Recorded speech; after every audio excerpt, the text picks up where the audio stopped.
Hello. God's timing is absolutely fantastic.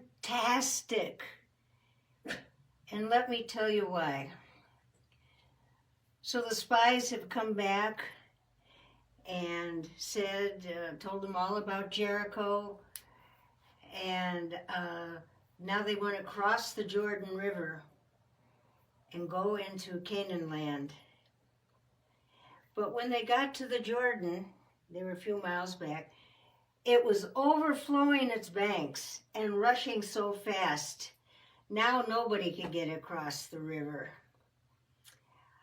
And so Joshua said, well, let's wait and see what happens in a few days. But you know what happened? This is beautiful.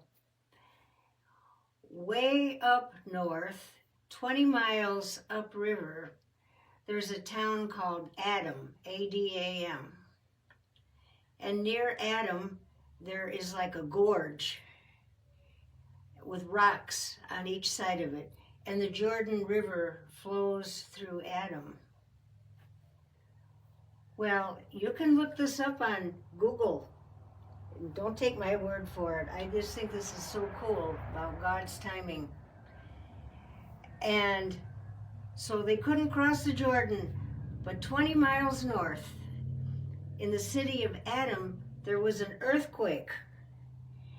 And it's a lot of loose dirt in that area. I did my study on this so I get it right. And a lot of loose dirt. And the earthquake happened, and this dirt came down and filled up that gorge. And it stopped the river from flowing. I don't know what happened to Adam, but I bet they got flooded out. And so when it came time that Joshua said, let's wait 3 days and see what happens with the river, well, that's what happened. And so 3 days later, they were able to cross the Jordan River on dry ground. But you know what? 3 days earlier, Joshua told them to try and cross. It was raging.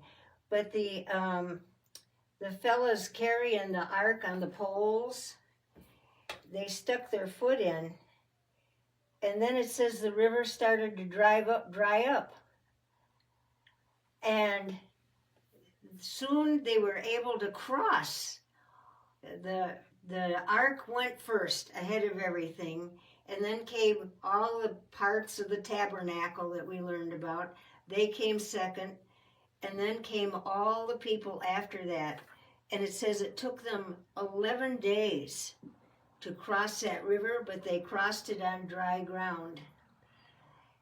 And even since then, in the city of Adam, I'm surprised it still exists, every so often they have an earthquake, and it does the same thing. In fact, in 1926, there was a huge earthquake in the exact same spot that caused the Jordan River to dry up.